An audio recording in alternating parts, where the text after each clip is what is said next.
Hey guys, it's Thomas here from Sinnis. So today I'm on my Matrix 2125. I'm on my lunch break. So just thought I'd take the bike out as we're leaving for the Isle of Man tomorrow, and I just fancy taking my own bike out, you know. It absolutely smashed it down with rain this morning. I'm still soaking wet. It's about 1:30 at the moment. My jeans are still bloody soaking. So I've been sitting there all day, just not very pleasant. So I've come to sort of dry off a bit. My gloves are soaked. But yeah, I thought I'd do some footage of real life views on the Matrix 2 really, and what it's like through traffic and through town. Because the reason I got this primarily is because if you look at Brighton, this is the normal traffic, which isn't exactly the best in the world. But this bike really does give you the ability to to filter and get around quicker in places you normally wouldn't on a normal motorcycle. Even on 125, the handlebars are always wider. I mean, here they're just so thin, got no problems at all. But even then, there's still areas that you can't filter through. So it's just the way it is in this city. But it definitely gives you the upper hand, most definitely.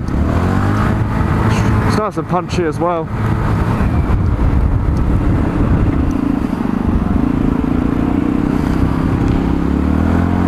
Plenty of grunt. It's pretty good up to about 50 odd mile an hour, and obviously it starts to slow down a little bit, but that's expected really. I mean, it is only a 125 4-stroke. It's got a Honda GY6 125 licensed engine in it,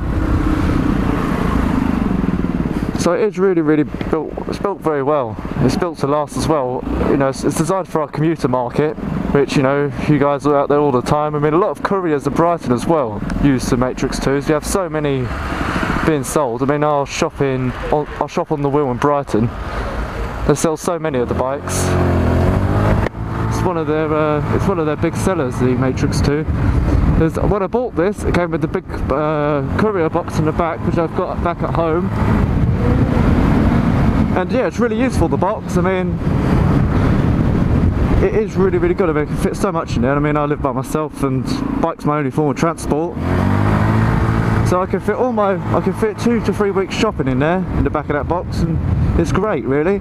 I've got the box off at the moment simply because it was mainly empty for me, because I was just using it maybe once every 2 to 3 weeks, which is okay, but it was just a bit of a lumbersome thing to carry on the back when it's actually just completely empty.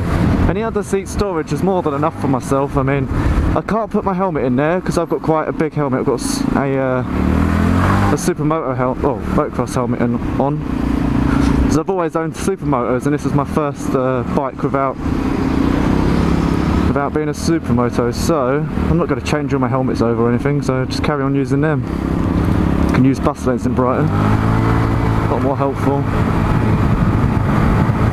So yeah, these poor guys sitting in their cars are stuck.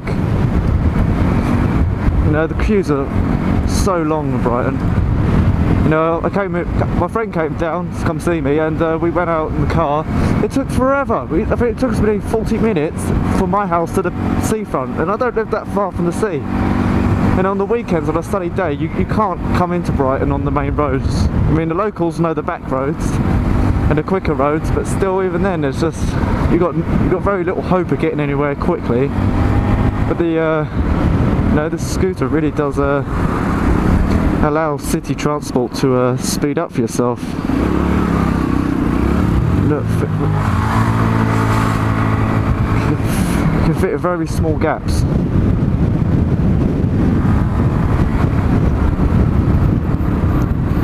And also, you don't have to worry about your clutch, your rear brake, etc., as it's all on your handlebar, which is brilliant.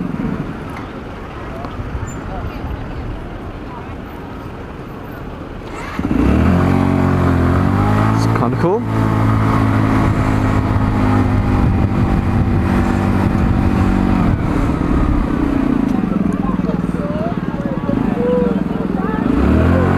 wasn't even looking. What on earth? Because although I've tried and tested most of the Sinnis bikes in a range, you know, I wanted something that evidently shows that it's built up to the task, because I want this for winter. I mean, today I was on the scrambler, and it was absolutely smashing it down with rain, and I got wet feet, wet shoes, wet legs. So I got this scooter to prevent that in the winter, that I'll be able to just get to work and, you know, sort of not have to fanny around with all the hanging your bike clothes up for 12 hours while you're at work. And I just, you know, everyone just wants to be drier. Yeah, definitely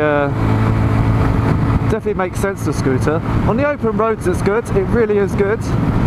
Dual carriageways, it can keep it 65, go on for 70 easily, but I say it's all down to the conditions that you're riding in. It's a good bike, I'm happy with it. I've had this for about a month and a half now, I've had no problems with it at all. Now I've gone from my Aprilia MX125 two-stroke race bike to the scooter, which obviously was a bit of a difference, but the Aprilia is really good, but I just didn't enjoy riding it that often, simply because I had to ride it, but I didn't ride it for leisure that often, because it was just so powerful through town, and it doesn't like sitting around. You'd be sitting there and you stop start sort of traffic, just, it doesn't like it at all. It prefers to be bombing it down the motorway at 100 mile an hour. It likes to be screaming everywhere it goes, so for this it's just totally designed for it. And also I live quite far away from home, it's about a 2-hour journey for me, so I can go back home and see my family a lot often and not have to worry about the reliability part of my MX and the fuel costs, because it used to cost me so much. I mean, this cost me £4.50 to get back home for each way. On my Aprilia it cost me £18 plus the oil, which is about another £6, so I was going over about £23, you know, 20 to £25 depending. I rode it once really slow bit of fuel, but on the way there I was just running it really fast all the way there, because it was late, it's after work, late at night, and I just wanted to get back home and settle down. But on my return trip I took it slowly. Yeah, it costs an awful lot to run, and the parts aren't cheap for it either, so, you know, this was like the most, you know, it made sense to get this. I really like it, I enjoy riding this, it's just so laid back and comfortable, so laid back. The thing I like about this bike as well is the fact that it's quite a big scooter, and I'm a tall guy. And although the Harrier and the shuttle's a big bike as well, but for legroom etc, this was by far the best scooter. The shuttle and the Harrier have got nice under-seat storage boxes etc, that space. You can fit a lot in there, but as I say, I just wanted this one the most, to be honest with you. I mean, I've had my fair share of cool looking bikes and everything else, I just wanted something to just commute on, and I didn't care really what it looks like at the end of the day. It's a nice scooter, it's a really nice scooter, so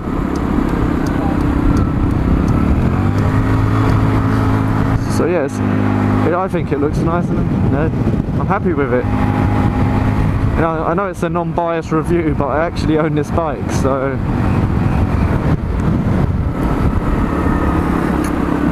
I actually own this bike and use it daily, especially for commuting etc. So although I work for Sinnis, it doesn't make too much difference really on the fact that this is my bike. Haven't been given it to test ride.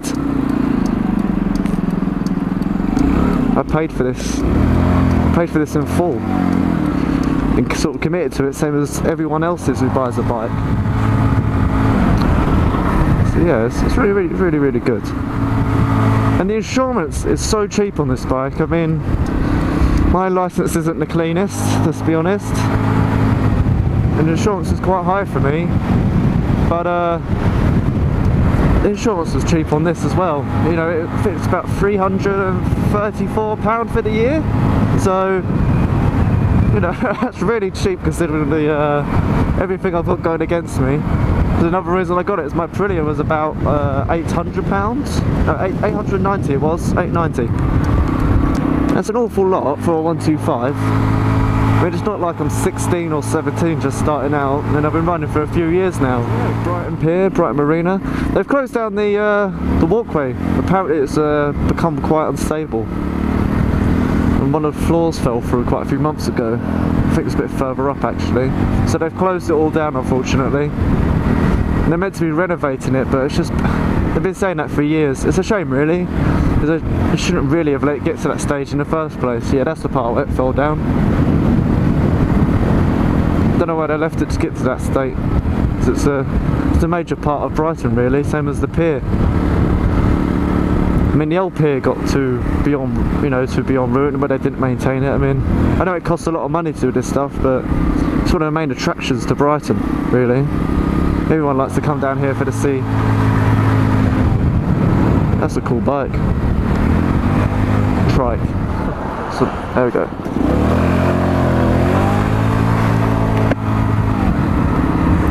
Yeah, the only issue with Brighton is most of it's 20 to 30 zones, mainly 20s, so it's pretty depressing if you're in a big bike. There's no point in it really. No point in owning a big bike around here really. It's just, they're very heavy. It's good to own a light, powerful bike or something a bit more grunty. I mean, a 125 is more than enough for Brighton.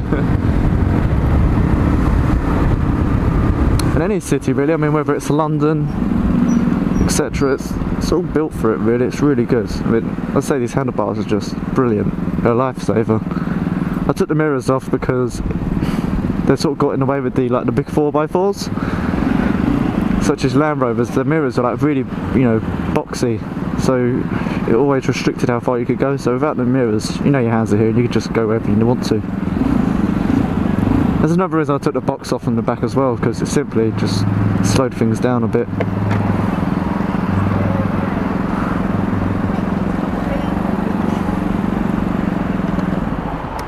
Just want it off. So over there is one of the oldest theatres in Europe. The fire station, it's quite old. Preston Circus. So a lot of old stuff around here. A lot of old views. Spikes of Brighton. I mean, even the viaducts, I mean, it's been here for donkey's years. Donkeys and donkey's years. I mean, there's an old photo in one of the pubs of this viaduct looking up past where the Sinnis shop is, and yeah, it's before any houses were there, it was just like dirt tracks really. There's so much space. Now the city, obviously the city's been built up, it's just very tight and cramped in some places.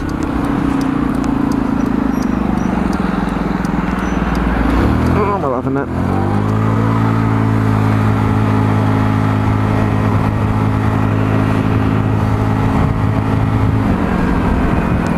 Yeah, it's basically my lunch break. I'm nice and dry now. Nice and dry, had my rides, got the urge out the way. So yeah, we're just based on the right hand side here. But yeah, thanks for watching, and we'll get some more footage up of the Isle of Man. Thanks for watching.